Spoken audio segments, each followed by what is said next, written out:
السلام علیکم ورحمۃ اللہ وبرکاتہ۔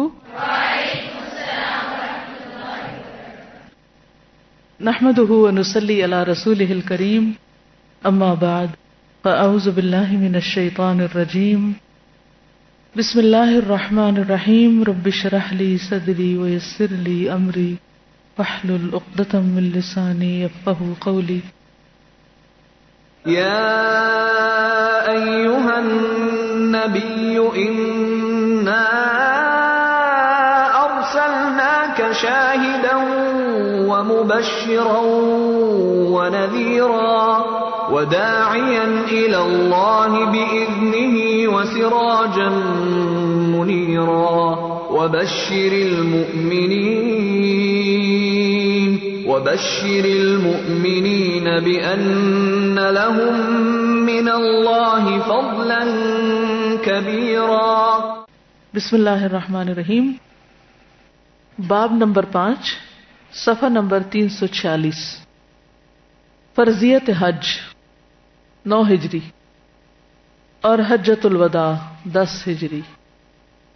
عرب سمجھتے تھے کہ وہ دین ابراہیم پر ہیں، اور اس دین کا جو شعار اب تک انہوں نے قائم کر رکھا تھا وہ بیت اللہ شریف کا حج تھا، یعنی ان کے چھوڑے ہوئے طریقوں میں سے جو طریقہ وہ اختیار کر رہے تھے، وہ جو باقی چیز ان کے ہاتھ رہ گئی تھی وہ حج تھا۔ چنانچہ وہ ہر سال حج کا زبردست اہتمام کرتے تھے، اور اس میں انہوں نے بہت سی تبدیلیاں کر کے کئی بدعتیں شامل کر لی تھی۔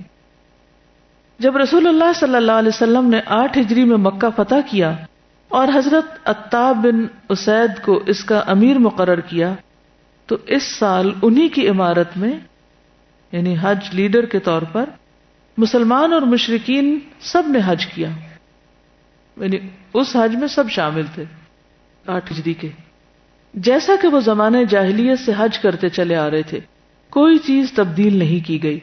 لیکن اگلے سال 9 ہجری کا حج آیا تو رسول اللہ صلی اللہ علیہ وسلم نے حضرت ابو بکر صدیق کو حج کا امیر بنا کر بھیجا کہ وہی لوگوں کو حج کروائیں۔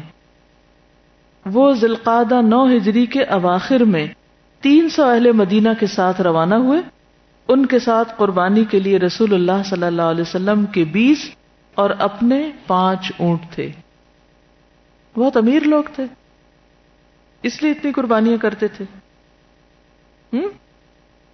کیوں کرتے تھے قربانی؟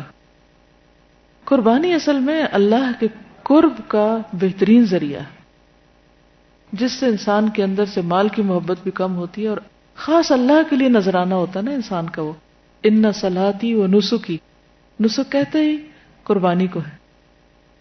تو جس طرح بدنی عبادت میں نماز افضل ترین عبادت ہے، افضل ترین کام ہے، اسی طرح مالی جو صدقات ہیں ان میں قربانی کرنا، جان کا صدقہ کرنا جو ہے وہ ایک افضل ترین صدقہ ہے۔ اس کے بعد سورہ برات کی ابتدائی آیات نازل ہوئیں، سورۃ التوبہ یعنی، جن میں ان تمام مشرکین سے عہد توڑنے کا حکم تھا جنہوں نے اپنے عہد کی پاسداری نہیں کی تھی۔ کنہوں نے نہیں کی تھی؟ کچھ یاد ہے؟ بنو بکر نے کیا کیا تھا؟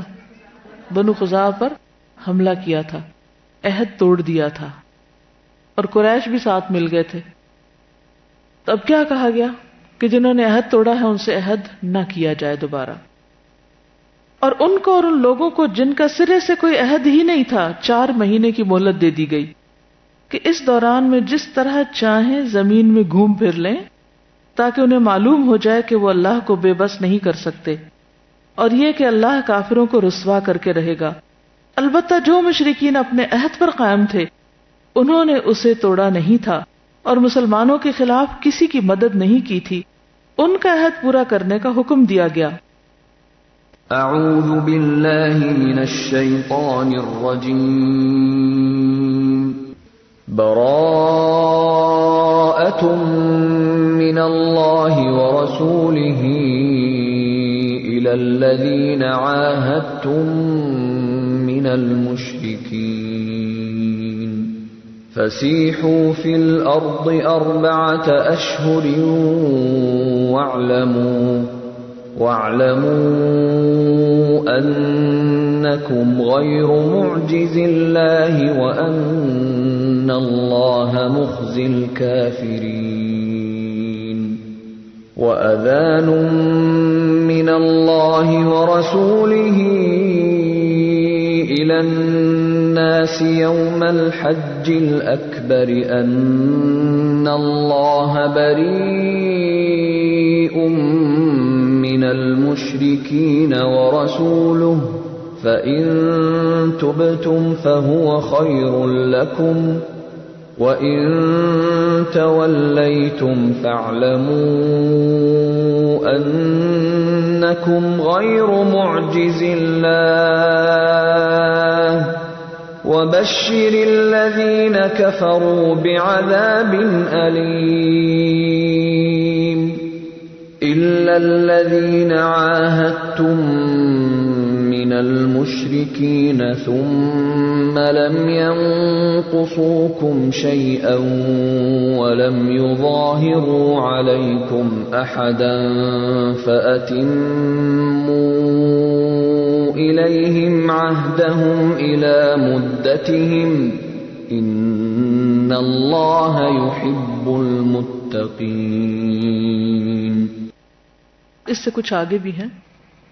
یہ آیات نبی صلی اللہ علیہ وسلم نے حضرت علی کو دے کر بھیجی کہ وہ حج اکبر کے دن ان لوگوں تک پہنچا دیں، کیونکہ سب آئے ہوئے تھے نا وہاں، اور فرمایا کہ میری طرف سے میرا ہی آدمی اعلان کرے گا.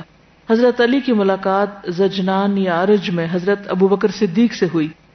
سیدنا ابو بکر صدیق نے پوچھا امیر ہو یا مامور، یہ مجھے لیڈ کرنا یا تم کرو گے؟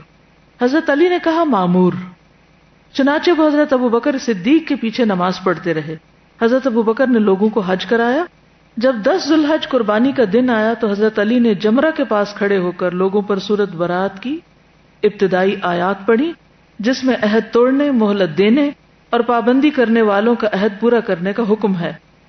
حضرت ابو بکر نے کچھ لوگوں کو بھیج کر یہ منادی کرائی کہ اس سال کے بعد کوئی مشرک حج نہیں کر سکتا اور نہ کوئی ننگا آدمی بیت اللہ کا طواف کر سکتا ہے. پھر اگلے سال حضور صلی اللہ علیہ وسلم نے خود حج کیا تھا اور ہر طرف سے لوگ آپ کے ساتھ شریک ہوئے تھے. اس پوری تمہید میں کیا بات آپ کو سمجھ میں آتی ہے؟ کوئی خاص نقطہ جو آپ کو سمجھ آیا؟ بتانے کو تو میں خود ہی تشریح کر دوں گی، لیکن میں چاہتی ہوں کہ آپ لوگ غور سے سنا کریں اور اس میں سے عمل کی باتیں، سیکھنے کی باتیں اور اس سے جو انڈائریکٹ لیسنز ہیں وہ نکالا کریں. ایک تو نا ڈائریکٹ لیسن، ڈائریکٹ حکم. جی آپ کوئی بھی انویٹ کرتا ہے تو وہ فٹافٹ اپنے جو بھی ہوتے ہیں کام جو ہے وہ فٹافٹ نافذ کرنا شروع کرتا ہے، نافذ کرنا شروع کر دیا سب. ابھی ادھر انہوں نے جس دن جب پتہ ہوئی اس کے بعد اتنا صبر کر کے آپ نے اسی طریقے سے حج کیا جس طرح وہ کرتے تھے، اور پورا 1 سال کے بعد یعنی اس ساری بات میں نبی صلی اللہ علیہ وسلم کی حکمت نظر آتی ہے کہ کس طرح فتح مکہ کے بعد آپ دوسرے اہم کاموں کو نپٹاتے رہے اور مشرکین کو ابھی سوچنے کا مزید موقع دیا گیا. آپ یہ بھی تو کر سکتے تھے کہ مکہ فتح ہو گیا اور اب سب کا قتل عام کیا جاتا اور ایک دھونس کے ساتھ اور زور زبردستی سب کو مسلمان بنا دیا جاتا. نہیں، ابھی بھی آپ رومیوں سے نبٹ رہے ہیں اور کام کر رہے ہیں اور ان لوگوں کو ان کے حال پہ چھوڑا ہوا ہے. اور وقتاً فوقتاً بیچ میں بھی آپ دیکھیں گے کہ مختلف وفد آئیں گے، اسلام لے آئیں گے. اس طرح لوگوں کے لیے ایک طرح سے اوپن چوائس رکھی گئی کہ وہ جتنا ضروری ٹائم ہے لے لیں غور و فکر کرنے کے لیے. آخر میں پھر حج کیا گیا اور اس سے پہلے بھی سٹیپ بائی سٹیپ آگے بڑھے. پہلے سال میں صرف امیر ایک مقرر کر دیا اور حج پرانے طریقے پر ہوا. دوسرے سال میں حضرت ابوبکر کو بھیجا گیا اور انہوں نے اسلامی طریقے پر حج کروایا اور وہیں پر پھر سارا اعلان کیا گیا. آخر میں آ کر آپ نے سنت اسٹیبلش کر دی. ہم جب کوئی سنت اسٹیبلش کرنے لگتے ہیں تو کیا کرتے ہیں؟ سب سے پہلے کرتے ہیں. بالکل. اور کسی کو اگر پیغام دے کر بھیجیں تو وہ یہ نہیں پوچھتا کہ اچھا میں اناؤنسمنٹ کر لوں یا نہیں، وہ خود ہی شروع ہو جاتا ہے. انہوں نے آ کر کس سے بات کی؟ حضرت علی نے حضرت ابوبکر صدیق سے. ابوبکر صدیق کی حکمت دیکھیے. وہ کہتے ہیں کہ اچھا یہ بتاؤ کہ امیر ہو کہ مامور، مجھے تمہاری بات ماننی ہے کہ تمہیں میری ماننی ہے. یہ کتنا اہم ہے، یہ بہت اہم چیز ہے. ہم آج تک یہ ڈیفائن نہیں کر پاتے کہ کس کو کس کے آگے رپورٹ کرنا ہے اور کون کس کا امیر ہے اور کون مامور ہے. اور اگر کسی کو امیر کسی خاص کام میں بنا دیا جائے تو دوسرے لوگ اس کی بات سننے کو تیار نہیں ہوتے کہ ہم نہیں مانتے اس کو. حضرت علی چھوٹے تھے عمر میں، لیکن حضرت ابوبکر نے پوچھا کہ اچھا کس کیپیسٹی میں ہے، مجھے تمہارے پیچھے چلنا ہے یا تمہیں میرے پیچھے چلنا ہے؟ اگر تم امیر حج ہو تو پھر اس کو سنبھال لو، اور اگر تم صرف ایک مخصوص کام کرنے کے لیے آئے ہو تو ٹھیک ہے، اس کو پھر اس اہم وقت میں کر لیا جائے گا. اور باقی تو ہم دیکھتے ہیں کہ ساری نماز ایک سمبل تھی نا، اسی کی امامت پہ پتہ چل جاتا تھا کہ کون کس کا امیر اور مامور ہے. ساری نمازیں ان کے پیچھے ادا کرتے رہے. اس سے کیا پتہ چلا کہ وہ مامور ہیں، وہ بات مانیں گے. ڈسٹریبیوشن آف ورک ہے، پرائرٹائزیشن ہے، اور معاہدوں کی کتنی امپورٹنس ہے اور ان معاہدوں کو کیسے پورا کیا گیا، اور اگر ان کو توڑا گیا تو اللہ اعلان توڑا گیا. شابش، good. Habit changing time required ہوتی ہے، اس میں وقت چاہیے ہوتا ہے. ایک دم لوگوں کو پوری طرح نہیں تبدیل کیا جا سکتا. اس کا وقت دیں، اس کے لیے صبر کریں، اس کے لیے ان کے ساتھ بیئر کریں. جی ہاں، اور یہ بھی کہا گیا کہ حج اکبر کے دن اعلان کرنا ہے. صرف یہ نہیں کہا جا کے اعلان کر دو، بلکہ کیا کہا کہ فلاں موقع پہ کرو، فلاں جگہ پہ کرو. حیرت کی بات صحابہ کرام کی ایک جو بہت زبردست کوالٹی نظر آتی ہے کہ حکم ملا، عمل کر لیا. حکم ملا یہاں حضرت علی کو دے کر فوراً بھیج دیا گیا، انتظار نہیں کیا گیا. ہم ان سارے احکامات کو، سنتوں کو کتنی سہولت اور کتنی آسانی کے ساتھ قبول کرتے ہیں.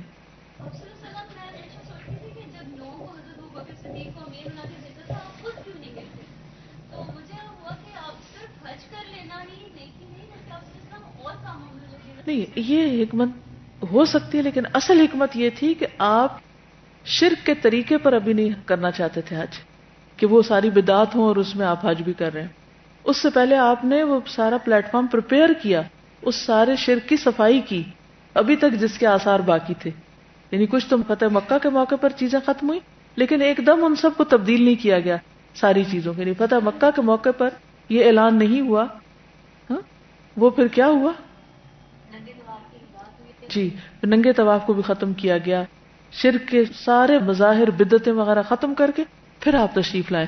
کیونکہ اگر آپ اس سے پہلے تشریف لے آتے تو کیا ہوتا، لوگ اپروو کر دیتے کہ اچھا آپ کی موجودگی میں ہی ہوا ہے، اور یہ آپ کا آخری عمل تھا، ایک طرح سے آخری اجتماعی عمل جس کو آپ کہہ سکتے ہیں، اور اس میں آپ نے اہم اعلان کرنے تھے، تو وہ اپنے وقت پر ہی جا کر ہوا. ہر چیز کا ایک وقت ہوتا ہے. ہم بعض اوقات کچھ چیزوں میں کتنی بے صبری کرتے ہیں کہ یہ کام ابھی ہو کیوں نہیں جاتا، یا اسی سال ابھی ہو جانا چاہیے.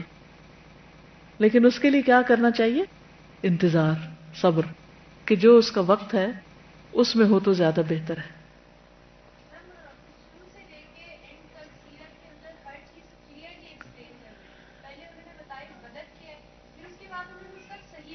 بالکل، اور پھر اس سے عمل کر کے دکھایا. یعنی سب سے پہلے ایمان سے بات شروع کی، پھر لوگوں کو علم دیا، اور پھر آخر میں امپلیمنٹیشن، عمل. تینوں چیزیں پورے اس حصے میں نظر آتی ہیں.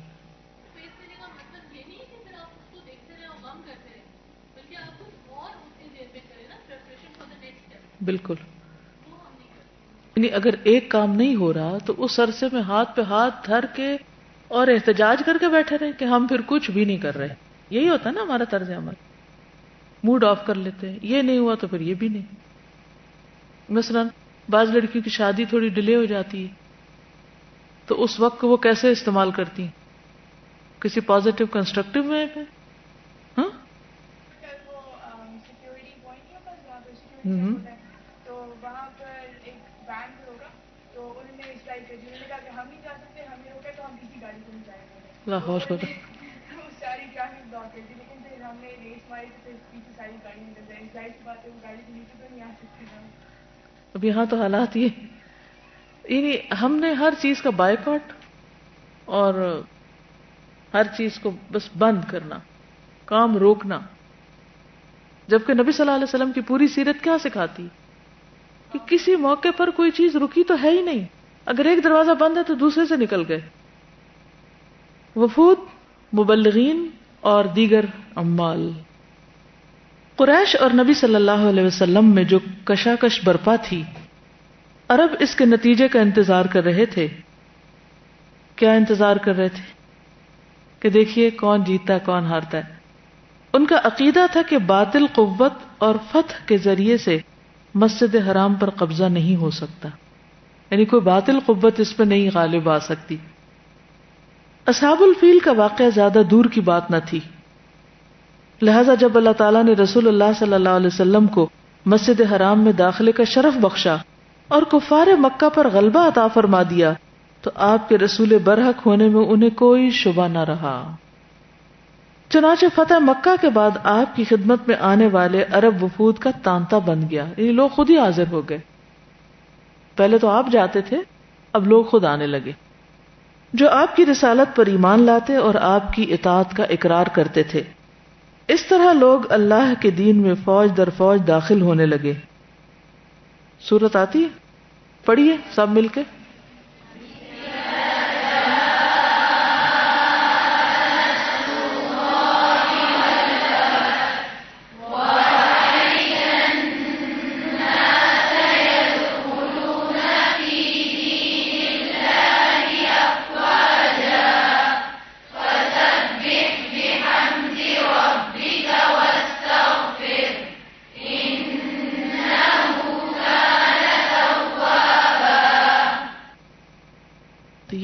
اس موقع پر صورت نازل ہوئی تھی جب ہر طرف سے وفد آپ کی خدمت میں حاضر ہونے لگے اور آ کر خود اسلام کا اظہار کرنے لگے. تو آپ کو حکم دیا گیا کہ جب ایسا ہونے لگے تو آپ کیا کریں؟ فسبح بحمد ربک، تعریف اللہ کے لیے، تسبیح اس کی، واستغفرہ انہ کان توابا. اور تھوڑے دنوں میں اسلامی حکومت کا رقبہ بحر احمر یعنی ریڈ سی کے ساحل سے خلیج عربی کے ساحل تک، عریبین سی، نیز جنوب میں اردن اور اطراف شام کے علاقے سے یمن اور عمان کے ساحل تک پھیل گیا. اور نبی صلی اللہ علیہ وسلم اس دور دور تک پھیلے ہوئے ملک کا نظم و نسق ٹھیک کرنے میں لگ گئے. آپ صلی اللہ علیہ وسلم نے مبلغین بھیجے، حکام مقرر فرمائے. کیا کیا؟ مبلغین بھیجے اور ان علاقوں میں حاکم مقرر کیے. یاد ہے معاذ بن جبل کا؟ صدقات وصول کرنے والوں کو روانہ کیا اور لوگوں اور شہروں کا نظام جن قضات یعنی قاضیوں اور عمال کا محتاج ہوتا ہے، گورنرز کا، انہیں فراہم کیا. آئندہ سطروں میں ہم انشاءاللہ حسب ضرورت ان سب کا ذکر کریں گے. عام الوفود، وفدوں کا سال. جو وفود، وفد کی جمع ہے، رسول اللہ صلی اللہ علیہ وسلم کی خدمت میں آئے. عام اہل سیر، اہل سیر کون ہوتے ہیں؟ سیرت کے ہسٹورینز کے مطابق ان کی تعداد 70 سے زیادہ ہے. ٹھیک ہے، 70 گروپس. بعض اہل علم نے ان وفود کی صحیح تعداد معلوم کرنے کی کوشش کی، خواہ روایت ثابت ہو یا نہ ہو، تو ان کی تعداد تقریباً 100 تک پہنچ گئی ہے. جنہوں نے ساری معلومات اکٹھی کی، اوتھینٹک ہے یا نہیں. ان وفود کی آمد فتح مکہ سے پہلے شروع ہو چکی تھی، اور بعض وفود تو ہجرت کے ابتدائی سالوں میں بھی آئے تھے، بلکہ بعض ہجرت سے پہلے بھی آئے تھے. لیکن ان کی آمد کا سلسلہ اور پے در پے شکل میں فتح مکہ کے بعد 9 ہجری میں شروع ہوا. نہیں، تھوڑے بہت رینڈم گروپس تو آ ہی رہے تھے، لیکن جو ایک تانتا بندھا وہ 9 ہجری میں. فتح مکہ کب ہوئی تھی؟ 8 میں. تو یہ 9 ہجری میں ہوا، اور یہ سلسلہ 10 ہجری بلکہ اس کے بعد تک جاری رہا. اسی لیے 9 ہجری کو وفود کا سال کہا جاتا ہے. یہ وفود زیادہ تر قبائل کے سردار، رؤساء اور اہل حل و عقد پر مشتمل ہوتے تھے، اور بسا اوقات آدمی تنہا یا چھوٹی سی جماعت کے ہمراہ آتا تھا. یعنی موسٹلی کون آتے تھے ان وفدوں میں، ڈیلیگیشنز میں؟ سردار، رؤساء وغیرہ. یعنی آپ یوں سمجھیے کہ یہ اسٹیٹ وزٹس تھے ایک طرح سے. پھر ان وفود کے آنے کا مقصد ہر وفد کے اعتبار سے الگ الگ ہوتا تھا.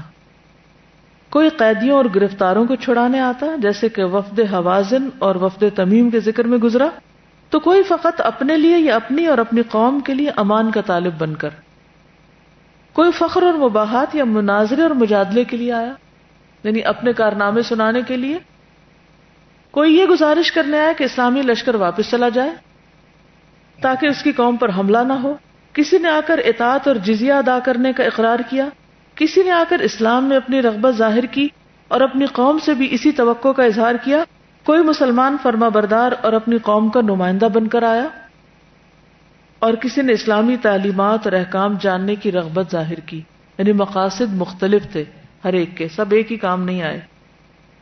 ادھر رسول اللہ صلی اللہ علیہ وسلم کو اللہ تعالیٰ نے جس بشاشت اور کریمانہ اخلاق والا بنا کر پیدا فرمایا تھا اس کے مطابق آپ ان وفود کا استقبال فرماتے تھے۔ اب سنتیں سیکھ لیجئے کہ جب کوئی وفد آئے تو کیا کیا جائے۔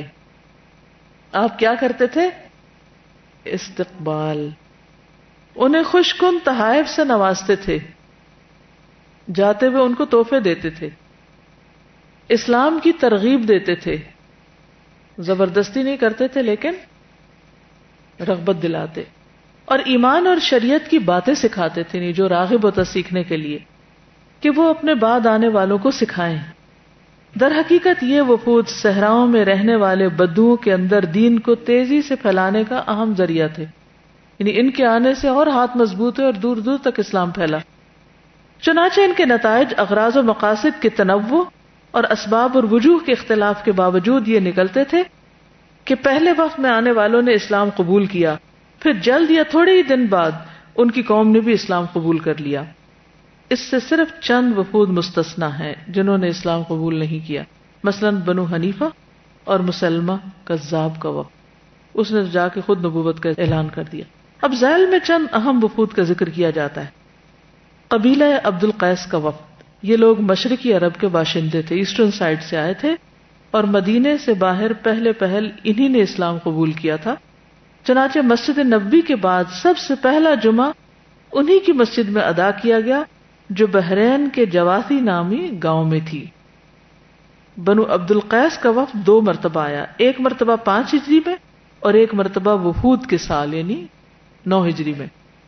پہلی بار آنے والے افراد کی تعداد 13 یا 14 تھی۔ یہ لوگ جب مدینہ پہنچے اور نبی صلی اللہ علیہ وسلم کو دیکھا تو مسجد کے دروازے ہی پر اپنی سواریوں سے کود پڑے، جمپ کر کے نیچے آ گئے، لپک کر خدمت نبوی میں حاضر ہوئے اور سلام کیا۔ ان کے ساتھ ایک شخص منذر بن عائز بن حارث الاشج تھا جو عمر میں سب سے چھوٹا تھا۔ اس نے سواریوں کے پاس رک کر انہیں بٹھایا، سامان اکٹھا کیا، 2 سفید کپڑے نکال کر پہنے، پھر اطمینان سے چل کر آیا اور نبی صلی اللہ علیہ وسلم کو سلام کیا۔ آپ صلی اللہ علیہ وسلم نے فرمایا، ان فیک لخصلتین یحبہم اللہ، الحلم والانات، تم میں 2 خصلتیں ہیں جنہیں اللہ تعالیٰ پسند کرتا ہے، دور اندیشی اور بردباری۔ اس سے کیا پتہ چلتا ہے؟ عمر میں سب سے چھوٹے تھے لیکن سمجھ میں سب سے بڑے تھے، ایسا بھی ہوتا ہے۔ اب آپ دیکھیے جو سواریوں سے کود کیا انہوں نے اور دیکھا نہ تاؤ کہ پیچھے جانور بھاگ جائیں گے یا بیٹھیں گے یا سائے میں ہیں کہ گرمی میں۔ بعض اوقات ہم بھی غلط جگہ پہ گاڑیاں پارک کر دیتے ہیں، آپ نے اس کو اپریشیٹ بھی کیا اور وجہ بھی بتا دی کہ کیا خوبی ہے، صرف میں نہیں اللہ تعالیٰ کو بھی پسند ہے، اللہ تعالیٰ بھی محبت کرتے ہیں اس سے۔ الحلم والانات، حلم بردباری، انات ٹھہراؤ۔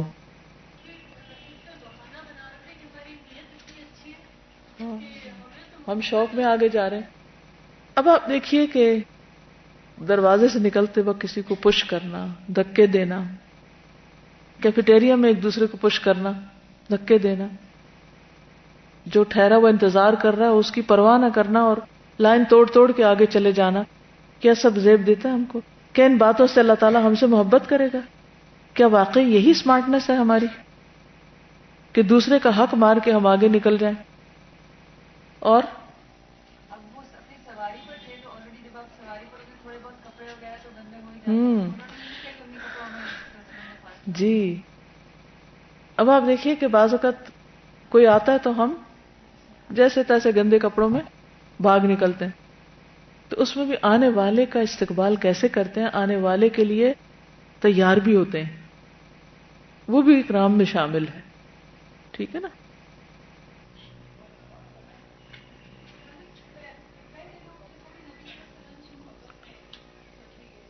اور یہ بھی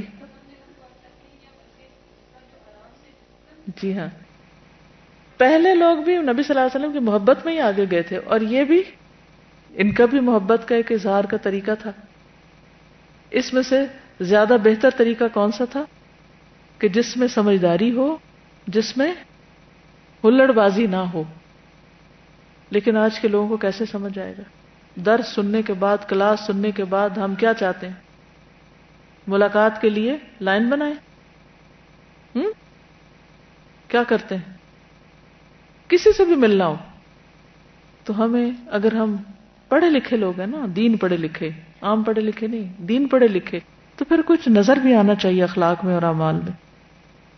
جی یہ جو ہند کے بعد میں ایک دفعہ حج کے موقع پہ ایک صحابیہ تھی اور وہ تیزی سے چل رہی تھی نا، اس وقت بھی آپ صلی اللہ علیہ وسلم نے فرمایا کہ رش کا موقع تھا، حالانکہ آپ نے فرمایا تھا کہ عشق میری آہستہ اور حلم کے ساتھ چلی. نبی صلی اللہ علیہ وسلم نے ان کے مدینہ پہنچنے سے پہلے فرمایا تھا، سَيَتْلُو عَلَيْكُمْ رَكْبٌ هُمْ خَيْرُ أَهْلِ الْمَشْرِقِ لَمْ يُكْرَهُ عَلَى الْإِسْلَامِ قَدْ أَنْدَوُوا الرَّكَائِبَ وَأَفْنَوُا الزَّادَ اللَّهُمَّ اغْفِرْ لِعَبْدِ الْقَيْسِ. تم پر ایک قافلہ نمودار ہوگا جو اہل مشرق میں سب سے بہتر ہے، جسے اسلام پر مجبور نہیں کیا گیا. انہوں نے اپنی سواریاں تھکائیں، اپنا توشہ ختم کیا، اے اللہ عبد القیس کو بخش دے. پھر جب وفد آ گیا تو آپ صلی اللہ علیہ وسلم نے فرمایا، مرحبا بکم غیر خزایا ولا نداما، خوش آمدید ہو، نہ رسوا ہوئے نہ نادم. یعنی آپ کو یہاں آ کر ندامت نہیں ہوگی. انہوں نے آپ سے ایسی فیصلہ کن بات پوچھی جس پر خود بھی عمل کریں اور ان لوگوں کو بھی باخبر کریں جنہیں پیچھے چھوڑ آئے ہیں. آپ صلی اللہ علیہ وسلم نے انہیں 4 باتوں کا حکم دیا جو یہ ہیں: شہادت اللہ الہ الا اللہ وان محمد الرسول اللہ، لا الہ الا اللہ محمد الرسول اللہ کی گواہی دینا، وہ اقام الصلاۃ نماز قائم کرنا، وہ ایتاء الزکوٰۃ زکوٰۃ دینا، وہ صوم رمضان رمضان کے روزے رکھنا. ابھی چونکہ حج فرض نہیں ہوا تھا اس لیے اس کا حکم نہیں دیا، البتہ فرمایا کہ مال غنیمت سے 5واں حصہ ادا کریں. انہیں نشہ آور مشروبات کی ممانعت بھی فرمائی جو وہ بکثرت پیتے تھے، اور ان برتنوں کے استعمال سے بھی منع فرمایا جن میں وہ شراب بنایا کرتے تھے. برتن تو پاک ہی ہوتے ہیں، برتنوں کو کیوں روک دیا؟ بعد میں آپ کو یاد ہے کہ پھر برتنوں کو بھی الاؤ کر دیا گیا تھا، لیکن شروع میں منع کر دیا گیا. کیوں؟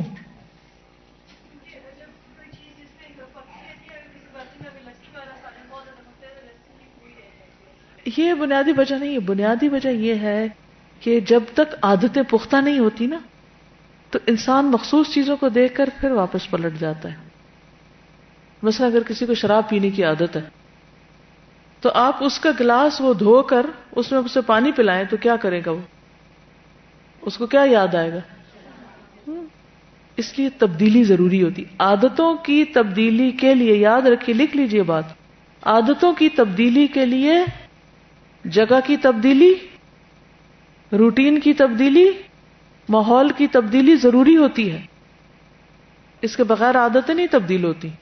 اگر آپ واقعی چاہتے ہیں کہ آپ کی زندگی میں کوئی چینج آئے تو پھر آپ کو کیا چینج کرنا ہوگا؟ جگہ، لوگ، روٹین، ماحول.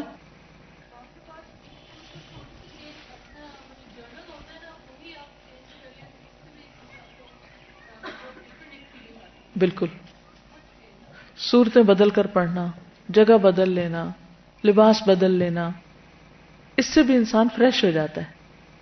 اس تبدیلی سے انسان کے اندر پھر بہتر کام کرنے کی صلاحیت پیدا ہو جاتی ہے. جی کلاس میں بھی جگہ چینج کر کے بیٹھیں، کیونکہ صرف پیچھے بیٹھنے سے کیا ہوتا ہے؟ پھر بیٹھتے بیٹھتے پھر عادت ہو جاتی ہے.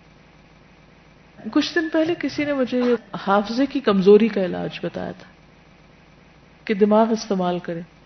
وہ حافظے کی کمزوری کس سے ہوتی ہے کہ جب ہم کچھ چیزوں کو صرف ایک ہی جگہ رکھ دیتے نا اور پھر بس سوئے ہوئے آنکھیں بند، وہاں سے نمک اٹھا لیا، وہاں سے پانی لے لیا، وہاں سے تو دماغ استعمال نہیں کرنا پڑ رہا. وہ کیا ہے؟ ایک مشین بن کے کام کر رہے ہیں. تو اگر آپ ان کی بھی جگہ بدلیں گے تو آپ کو کیا کرنا پڑے گا؟ سوچنا پڑے گا. تو یہ دماغ جگانے کا ایک طریقہ ہے. ٹھیک ہے.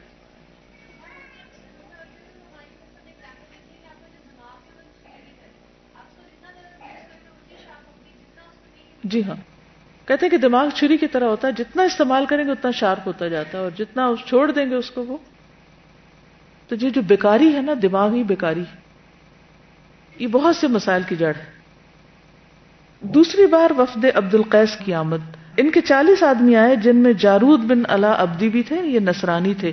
یہاں آ کر مسلمان ہو گئے اور ان کا اسلام اچھا رہا. سعد بن بکر کے رئیس زمام بن سالبہ کی آمد. بخاری میں بھی پڑھا ہوگا آپ نے. یہ بادیہ یعنی جنگل کے رہنے والے تھے، اکھڑ مزاج تھے، 2 چوٹیاں رکھے ہوئے تھے. مدینہ پہنچے، مسجد نبوی میں اپنی اونٹنی باندھی. پھر کہا تم میں ابن عبد المطلب کون ہے؟ کس کی طرف اشارہ تھا؟ نبی صلی اللہ علیہ وسلم کی طرف. تم میں ابن عبد المطلب کون ہے؟ لوگوں نے بتایا تو آپ صلی اللہ علیہ وسلم کے قریب آئے اور کہا اے محمد، میں آپ سے پوچھوں گا اور اپنے پوچھنے میں آپ پر سختی کروں گا. مجھ پر اپنے جی میں خفا نہ ہو. یعنی ظاہر نہیں کریں گے تو دل میں بھی نہیں ہونا. آپ صلی اللہ علیہ وسلم نے فرمایا سل ما بدا لک، جو چاہو سو پوچھو. انہوں نے کہا ہمارے پاس آپ کا قاصد آیا. اس نے بتایا کہ آپ کہتے ہیں کہ آپ اللہ کے رسول ہیں. آپ صلی اللہ علیہ وسلم نے فرمایا صدقہ، اس نے سچ کہا. انہوں نے پوچھا اچھا تو آسمان کس نے پیدا کیے؟ آپ نے فرمایا اللہ نے. انہوں نے کہا تو زمین کس نے پیدا کی؟ آپ نے فرمایا اللہ نے. انہوں نے کہا اچھا یہ پہاڑ کس نے نصب کیے ہیں اور اس میں جو کچھ بنایا وہ کس نے بنایا؟ آپ نے فرمایا اللہ نے. انہوں نے کہا تو اس ذات کی قسم جس نے آسمان پیدا کیے، زمین پیدا کی اور ان پہاڑوں کا نصب کیا، کیا اللہ نے آپ کو رسول بنایا ہے؟ آپ نے فرمایا نعم، ہاں. انہوں نے کہا آپ کے قاصد کا یہ بھی کہنا ہے کہ ہم پر دن رات میں 5 نمازیں فرض ہیں. آپ صلی اللہ علیہ وسلم نے فرمایا صدقہ، اس نے سچ کہا. انہوں نے کہا تو اس ذات کی قسم جس نے آپ کو رسول بنایا، کیا اللہ نے آپ کو اس کا حکم دیا ہے؟ آپ نے فرمایا نعم، ہاں. انہوں نے کہا آپ کے قاصد کا یہ بھی کہنا ہے، کنفرم کر رہے ہیں جو باتیں پہنچی تھی، کہ ہم پر ہمارے اموال پر زکوٰۃ دینا فرض ہے. آپ نے فرمایا صدقہ، اس نے سچ کہا. انہوں نے کہا تو اس ذات کی قسم جس نے آپ کو رسول بنایا، کیا اللہ نے آپ کو اس کا حکم دیا؟ آپ نے فرمایا نعم، ہاں. انہوں نے کہا آپ کے قاصد کا یہ بھی کہنا ہے کہ ہم پر سال میں رمضان کے مہینے کے روزے فرض ہیں.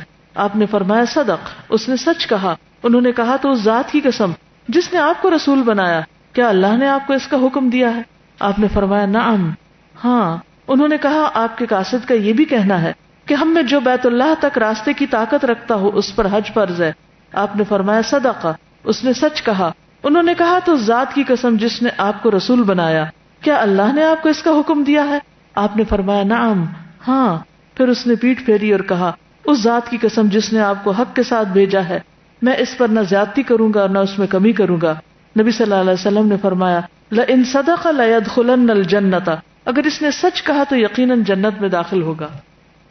ایک اکڑ جاہل جس کو بہت سارے تمیز طریقے نہیں پتا لیکن بات میں سچا ہے، تو اسلام اس کو ایز اٹ از قبول کرتا ہے، کیونکہ بعض مزاج نہیں بدلے جا سکتے، لیکن لوگوں کو جیسے وہ ہیں ویسے ہی ایکسپٹ کرنا پڑتا ہے. اور ایک حقیقت ہے کہ ایک خاص حد تک تو آپ انہیں تبدیل کر سکتے ہیں، اس سے آگے نہیں کر سکتے. ہر ایک کی تبدیلی کی ایک لمٹ ہوتی، اس سے زیادہ اس سے ایکسپیکٹ نہ کریں، ورنہ کیا ہوگا؟ جب آپ لوگوں سے ان کی لمٹ سے زیادہ ان سے ایکسپیکٹ کریں گے تو فرسٹریشن ہوگی. مثلا اگر ایک شخص ناسمجھ ہے اور غلط کام کرتا ہے تو آپ کیا کرتے ہیں؟ آپ غصہ کرتے ہیں نا. آپ مثلا آپ کو اللہ نے اتنی بڑی سمجھ دی اور جو سامنے والا ہے اس کو بس اتنی ہی ملی ہے، وہ ڈیولپ ہی نہیں ہوئی، اس کی وہ دماغ کھلا ہی نہیں تھی تو اس کے پاس بھی، لیکن اس نے استعمال نہیں کی بچپن سے. اب وہ ہے کم عقل. کیا ہے؟ کم عقل. اور آپ ہیں بہت بڑی عقل والے. کبھی ایسا محسوس ہوا آپ کو کہ نہیں؟ یا آپ خود ہی کم عقل ہیں؟ اب ہوتا کیا ہے جب ایک عقل مند انسان، اسمارٹ انسان کو واسطہ پڑتا ہے کسی کم عقل والے سے، تو وہ اس پر اگر اس سے معاملہ کرتے وقت وہی ایکسپیکٹ کرے جو اس کا اپنا مینٹل لیول ہے، تو نتیجہ کیا ہوگا؟ کیا ہوگا؟ فرسٹریشن، غصہ ہوتا ہے نا ایسے. اب آپ دراصل کر کیا رہے ہیں؟ اس کی کم عقلی کی سزا خود کو دے رہے ہیں. غصہ دوسروں کی حماقت کی خود کو سزا دینا ہے. یہ پھر عقل مند ہونا ہے؟ کیا یہ عقل مند ہونا ہے؟ آپ کو دیکھا میری پہلی سمجھ نہیں آ رہی، کیوں پھر چپ ہے اتنے؟ یہ غصے کا علاج بھی بتا رہی ہوں کہ غصہ کیسے پی جاتے ہیں. قرآن مجید میں تعریف کی گئی ان لوگوں کی، والکاظمین الغیظ والعافین عن الناس. کیا ہے ان کی جزا؟ ارضھا، ایسی جنت جس کی وسعت زمین و آسمان کے برابر ہے. وہ ایسے لوگوں کی جزا جو کاظمین الغیظ ہیں. آپ کب غصہ پی سکتے ہیں؟ جب آپ دوسرے کو سمجھ جائیں کہ اس بیچارے کی عقل اتنی ہے، اس لیے یہ اتنا بے وقوفی والا سوال کر رہا ہے، اس لیے یہ اتنی بے وقوفی والا کام کر رہا ہے. اچھا، بعض اوقات بعض لوگ بعض معاملات میں انتہائی عقل مند ہوتے ہیں، ان کی عقل پوری پوری کام کرتی ہے، لیکن دین کا معاملہ جہاں آتا ہے وہاں ان کی عقل کچھ کام ہی نہیں کرتی. کچھ لوگوں کی اپنے مفاد میں خوب عقل کام کرتی ہے. بے وقوف سے بے وقوف لوگ اپنی جو فائدے کی بات آتی ہے تو وہ پورے پورے ہوشیار ہوتے ہیں، لیکن جب دوسرے کو فائدہ پہنچانے کی بات آتی ہے تو ان کی کوئی عقل کام نہیں کرتی. تو ایسے سارے مواقع پر کیا کیا کریں؟ کاظمین الغیظ العافین عن الناس، کہ یہ ہیں ہی ایسے، لیو them alone. انہوں نے یہی کرنا ہے، ان کی اتنی ہی لمٹ، اتنی کیپیسٹی ہے، تو ان کی بے وقوفی کی سزا میں خود کو کیوں دوں؟ ہاں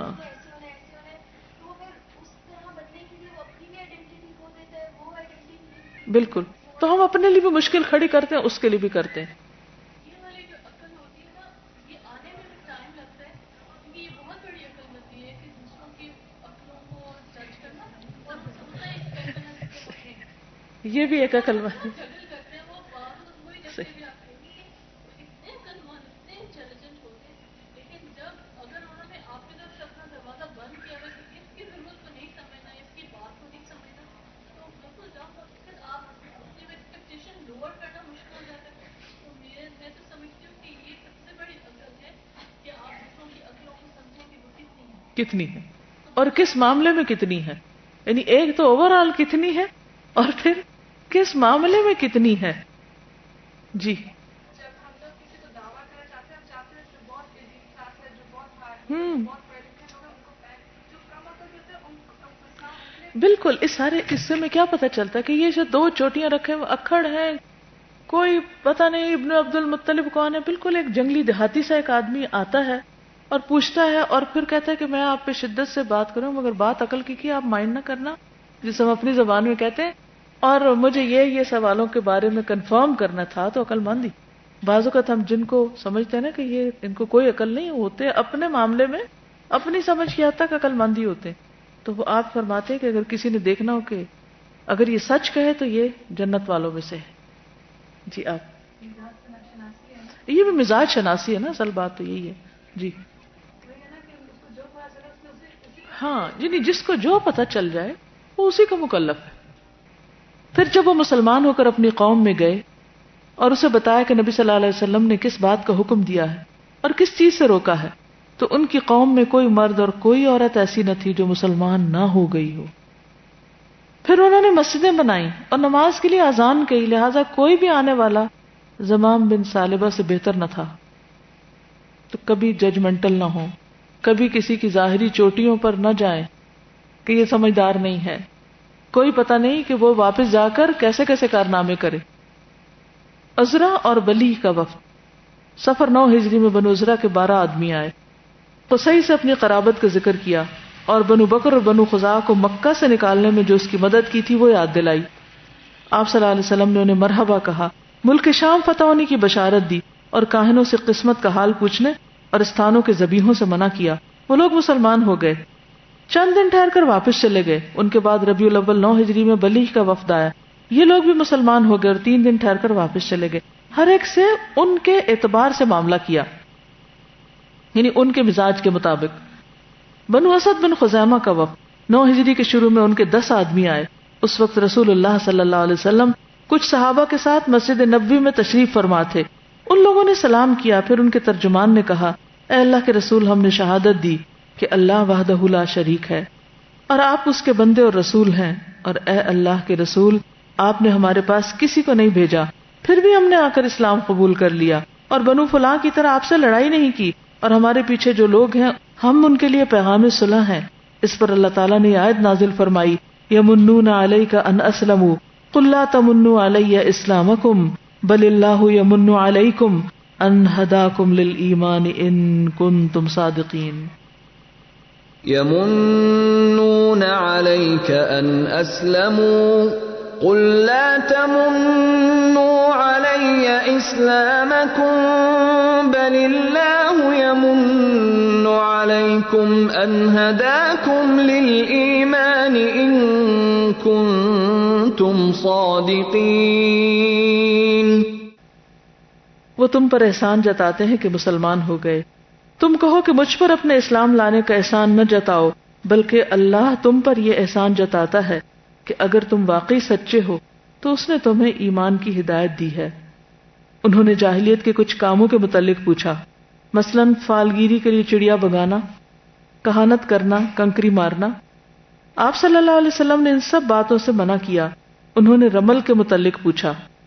آپ نے فرمایا علمہ نبی فمن صادف مثلہ علمہ فذاک والا فلا ومعلوم ان المصادفۃ مستحیلۃ المعرفہ وکل هذه الاعمال من التخرص علی الغیب.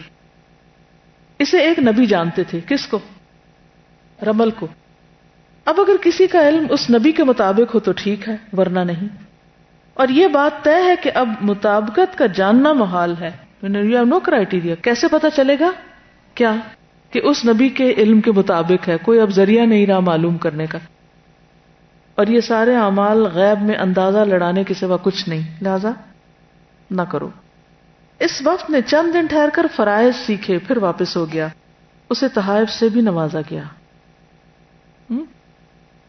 تو اس لیے بہت ضروری ہے کہ مختلف جگہوں سے لوگ آئیں. مثلا آپ یہاں سے اب جائیں گے، اپنے اپنے علاقوں میں کام کریں گے، پھر وہاں کچھ اور لوگ ہوں گے، ان کو لے کر کبھی آپ یہاں آئیں گے اور پھر ان کی ٹریننگ ہوگی، پھر وہ واپس جائیں گے. تو یہ ساری چیز جو ہے ایک طرح سے سنت سے بھی ثابت ہے. تو آنے والوں کو کیا کرنا چاہیے؟ مرحبا، اور جاتے ہوئے انہیں تحائف، یعنی عزت کے ساتھ معاملہ کریں ان کے لیے. میرے خیال میں وہ لکیریں کھینچنے کا علم ہے، میں خود بھی نہیں پوری ڈیٹیل جانتی. تجیب کا وقت. تجیب قبیلہ کندہ کی ایک شاخ ہے. یہ لوگ اپنی قوم کے وہ صدقات جو ان کے فقراء سے بچ رہے تھے لے کر آئے. رسول اللہ صلی اللہ علیہ وسلم کو ان کے اس عمل سے خوشی ہوئی اور آپ صلی اللہ علیہ وسلم نے ان کا اعزاز و اکرام کیا، یعنی وہاں کی ڈونیشن ساتھ لائے تھے. حضرت ابو بکر نے کہا ہمارے پاس اس جیسا عرب کا کوئی وفد نہیں آیا. نبی صلی اللہ علیہ وسلم نے فرمایا ان الہدی بید اللہ فمن اراد به خیرا شرح صدرہ للایمان. ہدایت اللہ کے ہاتھ میں ہے، وہ جس کے ساتھ خیر کا ارادہ کرتا ہے اس کا سینہ ایمان کے لیے کھول دیتا ہے. یہ لوگ قرآن اور سنتوں کو پوچھتے رہے اور سیکھتے رہے. پھر واپسی کا ارادہ کیا تو رسول اللہ صلی اللہ علیہ وسلم نے انہیں افضل ترین تحفے دیے اور پوچھا کہ کیا کوئی آدمی باقی رہ گیا؟ انہوں نے بتایا کہ ایک لڑکا ہم نے ڈیرے میں چھوڑ رکھا ہے، وہ ہم میں سب سے کم عمر ہے. آپ نے فرمایا ارسلوہ، اسے بھی بھیجو. بعض اوقات ایسا ہوتا نا کہ سارے ملنے کے لیے خدا حافظ کہنے کے لیے آ جاتے ہیں اور سامان کے پاس کسی اور کو چھوڑ آتے ہیں، تو آپ نے اس کو بھی اگنور نہیں کیا، حالانکہ وہ سب سے چھوٹا تھا. فرمایا اس کو بھی لاؤ. وہ آیا تو عرض پر داز ہوا کہ اے اللہ کے رسول، میں اسی جماعت سے ہوں جو ابھی آپ کے پاس آئی تھی. آپ نے ان کی ضرورت پوری کر دی، اب میری ضرورت بھی پوری کیجیے. آپ نے فرمایا وما حاجتک، تمہاری ضرورت کیا ہے؟ اس نے کہا آپ اللہ سے دعا کریں کہ وہ مجھے بخش دے، مجھ پر رحم کرے اور میرے دل کو غنی کر دے. کیا عقل مندی ہے، کیا عقل مند لوگ ہیں، کیا مانگتے ہیں جو باقی رہنے والی چیزیں ہیں. آپ نے اس کے لیے مطلوبہ دعا کر دی، یعنی جب کوئی شخص کسی خاص دعا کے لیے کہتا تو وہی دعا آپ کر دیتے تھے. اور دوسرے ساتھیوں جیسے تحفے دینے کا حکم دیا. چنانچہ یہ سب سے زیادہ قناعت پسند انسان ثابت ہوا. زمانہ ارتداد میں نہ صرف اسلام پر ثابت قدم رہا بلکہ اپنی قوم کو بھی واعظ و نصیحت کی، چنانچہ وہ بھی اسلام پر جمی رہی. یعنی لوگوں نے تو اسے چھوٹا سمجھ کر پیچھے چھوڑا اور خود بتایا بھی نہیں، آپ نے خود پوچھا اور پھر اس کو بلایا. یعنی اس سے آپ دیکھیے کہ آپ کی نگاہ کن کن چیزوں پر ہوتی تھی کہ کسی کو بھی مس نہیں کرتے تھے. بنی فزارہ کا وفد، یہ وفد نبی صلی اللہ علیہ وسلم کی تبوک سے واپسی کے بعد آیا. 20 سے کچھ زیادہ آدمی تھے، اسلام کے اقراری اور قحط کے مارے ہوئے. نبی صلی اللہ علیہ وسلم نے ان سے علاقے کا حال پوچھا تو قحط سالی کی شکایت کی اور عرض کی اللہ سے دعا کریں کہ ہم پر بارش برسائے اور آپ ہمارے لیے اپنے رب سے سفارش کر دیں اور آپ کا رب ہمارے لیے آپ سے سفارش کر دے. آپ صلی اللہ علیہ وسلم نے فرمایا سبحان اللہ ویلک ھذا انا اشفع الی ربی فمن ذا الذی یشفع ربنا الیہ لا الہ الا هو العلی العظیم وسع کرسیہ السماوات والارض فہی تئط من عظمتہ وجلالہ کما یئط الرحل الحدیث. سبحان اللہ، تم پر افسوس، یہ کیا کہہ رہے ہو؟ میں تو اپنے رب سے سفارش کروں گا، لیکن ایسا کون ہے جس سے ہمارا رب سفارش کرے؟ اس کے سوا کوئی معبود نہیں. وہ اعلیٰ اور عظیم ہے، اس کی کرسی آسمانوں اور زمین کو گھیرے میں لیے ہوئے ہے، اور وہ اس کے عظمت و جلال سے اس طرح چرچراتی ہے جیسے نیا کجاوا چرچراتا ہے، جیسے نیا ڈور کھولنے بند کرنے میں چرچراتا ہے. اس کے بعد آپ صلی اللہ علیہ وسلم نے ممبر پر چڑھ کر اللہ سے دعا کی اور اللہ نے انہیں بھرپور بارش اور رحمت کامل سے نوازا. ناسمجھ لوگ تھے، لیکن جب انہوں نے دعا کے لیے کہا تو آپ نے ان کے لیے دعا کی، ان کی سفارش کی. ناراض ہو کے یہ نہیں کہا کہ تم نے شرکیہ جملہ بولا لہذا جاؤ یہاں سے. نجران کا وفد، نجران یمن کی حدود پر ایک بڑا سا علاقہ ہے جس کی لمبائی تیز رفتار سوار ایک دن میں طے کر سکتا ہے. یہ 73 بستیوں پر مشتمل تھا. اس میں 1,20,000 جنگی جوان تھے جو سب کے سب عیسائی تھے. کتنی آرمی تھی ان کی؟ جی. رسول اللہ صلی اللہ علیہ وسلم نے ان کے اسقف کو خط لکھ کر اسلام کی دعوت دی. وہ خط پڑھ کر گھبرا گیا. پہلے خواص سے پھر عوام سے مشورہ کیا. رائے یہ قرار پائی کہ ایک وفد ارسال کرے جو اس مسئلے کو حل کرے. چنانچہ انہوں نے 60 ارکان پر مشتمل ایک وفد بھیجا. یہ لوگ نبی صلی اللہ علیہ وسلم کے پاس اس حالت میں پہنچے کہ دھاری دار یمنی کپڑے کے جوڑے زیب تن کیے ہوئے تھے. کیسے پہنے ہوئے تھے؟ لائنوں والے کپڑے، اور انہیں گھسیٹ رہے تھے. لانگ ڈریسز تھے، لمبے تھے. ریشمی چادریں اوڑھ رکھی تھیں اور سونے کی انگوٹھیاں پہنے ہوئے تھے. یہ کرسچنز کا وفد تھا. نبی صلی اللہ علیہ وسلم نے ان سے بات نہ کی. انہیں بعض کبار صحابہ کرام نے مشورہ دیا کہ کپڑے بدل دیں، انگوٹھیاں اتار دیں. انہوں نے ایسا ہی کیا. اس کے بعد رسول اللہ صلی اللہ علیہ وسلم نے ان سے بات کی اور انہیں اسلام کی دعوت دی.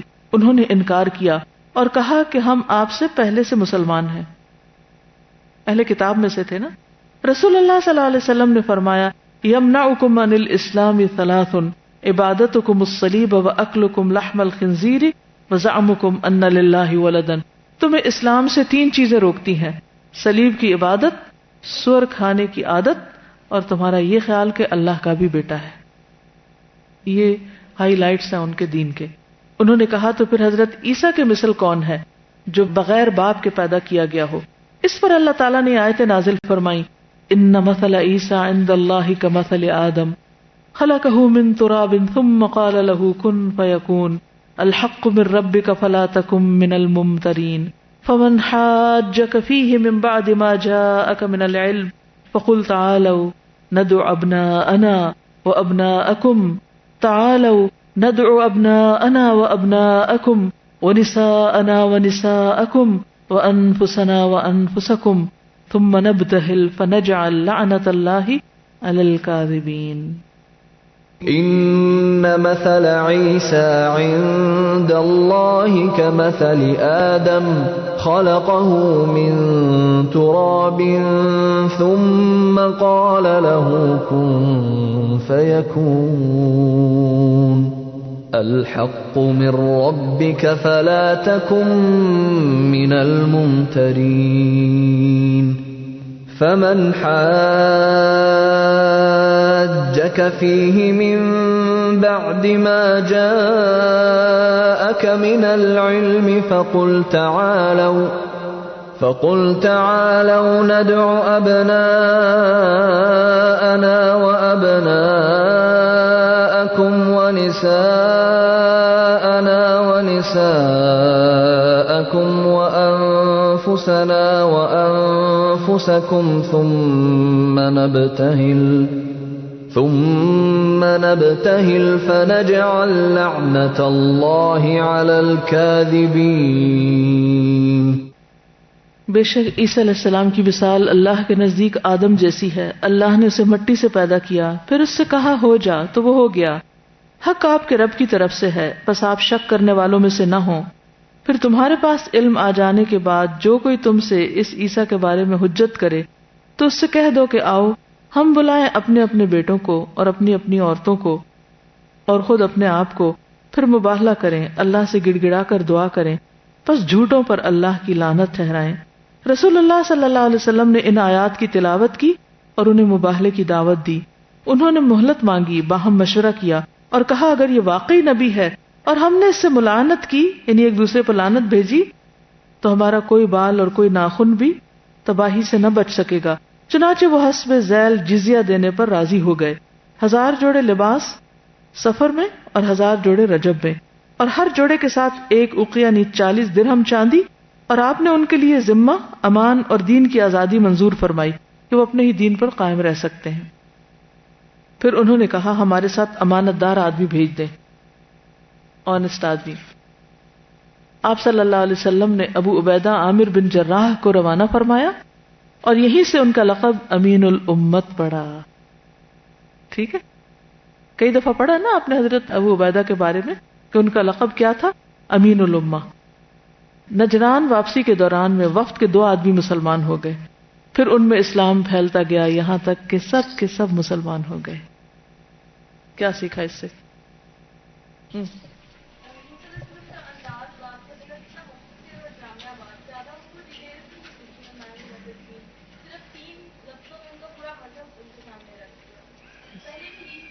زمام بن سالبہ کو بھی نعم نعم نعم بالکل.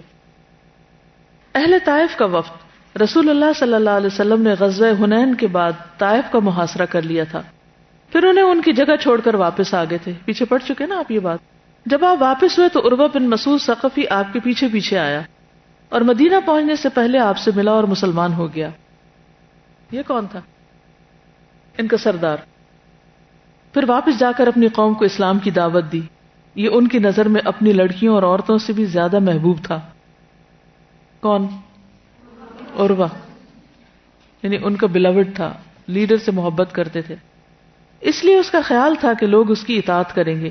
لیکن لوگوں نے ہر جانب سے تیر چلا کر اسے جان سے مار ڈالا. پھر آپس میں مشورہ کیا اور محسوس کیا کہ ان میں گرد و پیش کے عربوں سے جنگ کی طاقت نہیں. لہذا عبد یالیل بن عمر کو دوسرے 5 اشراف کے ساتھ مدینہ روانہ کیا. یہ رمضان 9 ہجری کی بات ہے. جب وہ مدینہ آئے تو رسول اللہ صلی اللہ علیہ وسلم نے مسجد کے گوشے میں ان کے لیے خیمہ نصب کرایا تاکہ وہ قرآن سنے اور لوگوں کو نماز پڑھتے ہوئے دیکھیں. اس سے کیا پتہ چلتا ہے کہ ایسے لوگ جو آپ کی بات نہیں سنتے، اسلام کی کوئی بات سننا نہیں چاہتے، انہیں کسی مسجد لے جائیں، انہیں کسی ایسی جگہ لے جائیں کہ جہاں وہ صرف اس سارے منظر کو دیکھیں اور وہ دیکھ کے متاثر ہو کر دین کی طرف آئیں. یہ لوگ ٹھہر کر رسول اللہ صلی اللہ علیہ وسلم کے پاس آتے جاتے رہے اور آپ انہیں برابر اسلام کی دعوت دیتے رہے، مگر وہ مسلمان نہیں ہو رہے تھے. انہوں نے آپ سے گزارش کی کہ آپ انہیں زناکاری، شراب نوشی اور سود خوری کی اجازت دے دیں، اور یہ کہ وہ لات کو نہیں ڈھائیں گے، ان کا بت نہیں توڑیں گے اپنا، ان سے نمازیں معاف رکھیں اور ان کے ہاتھوں ان کے بت نہ توڑوائیں گے. آپ نے ان تمام باتوں کو ماننے سے صاف انکار کر دیا. بالآخر انہوں نے آپ کی بات مان لی اور مسلمان ہو گئے. البتہ یہ شرط لگائی کہ لات کو ڈھانے کا انتظام آپ خود فرمائیں. ثقیف اسے اپنے ہاتھوں سے مسمار نہ کریں گے کیونکہ ان کا ڈر تھا نا کہ یہ پر ہماری شامت آ جائے گی. آپ نے یہ بات منظور فرما لی. حضرت عثمان بن ابو العاص ثقفی اس وقت کے سب سے کم عمر ممبر تھے، لہٰذا یہ لوگ انہیں ڈیرے ہی میں چھوڑ جایا کرتے تھے. مگر یہ لوگ جب آتے تو نبی صلی اللہ علیہ وسلم کی خدمت میں جا کر قرآن پڑھتے، اور اگر آپ کو سویا ہوا دیکھتے تو حضرت ابو بکر سے پڑھتے، یہاں تک کہ بہت سا قرآن انہوں نے یاد کر لیا. یعنی وفد انہیں نہیں لے کے جاتا تھا، وہ جب وفد واپس آتا تو وہ آتے تھے. اور انہوں نے وقت کا زیادہ اچھا استعمال کیا. عقل مندی کا تعلق صرف عمر سے نہیں. جب وہ لوگ مسلمان ہو گئے تو نبی صلی اللہ علیہ وسلم نے ان کو ان کا امیر بنا دیا جو سب سے چھوٹے تھے لیکن قرآن زیادہ جان گئے تھے، کیونکہ انہیں اسلام، قرات، قرآن اور دین سیکھنے کی رغبت تھی، شوق تھا. یہ تھا کرائیٹیریا. وفد اپنی قوم میں واپس گیا تو ان سے اپنا ایمان چھپائے رکھا اور جنگ اور قتال کا خوف دلایا کہ ہم ایک سخت اور تند مزاج آدمی کے پاس گئے تھے جو تلوار کے زور سے غالب آ گیا ہے اور سب لوگ اس کے تابع فرمان ہو گئے ہیں. اس نے ہمارے سامنے سخت باتیں پیش کی ہیں، مثال میں زنا کاری، شراب نوشی اور سود خوری وغیرہ چھوڑنے کا ذکر کیا اور بتایا کہ اگر اسے تسلیم نہ کیا تو وہ ہم سے جنگ کرے گا. اس پر انہیں نخوت و تکبر نے تیش دلایا اور وہ 2-3 روز تک جنگ کی تیاری کرتے رہے. پھر اللہ نے ان کے دلوں میں رعب ڈال دیا اور انہوں نے وفد سے کہا واپس جاؤ اور جو کچھ اس نے مانگا ہے اسے دے دو. وفد نے کہا ہم مجھ سے طے کر کے آئے ہیں اور مسلمان ہو چکے ہیں. اس پر ثقیف بھی مسلمان ہو گئے. رسول اللہ صلی اللہ علیہ وسلم نے خالد بن ولید اور مغیرہ بن شعبہ ثقفی کو کچھ آدمیوں کے ساتھ لات کو مسمار کرنے کے لیے طائف بھیجا. انہوں نے بت توڑ ڈالا اور عمارت مسمار کر دی.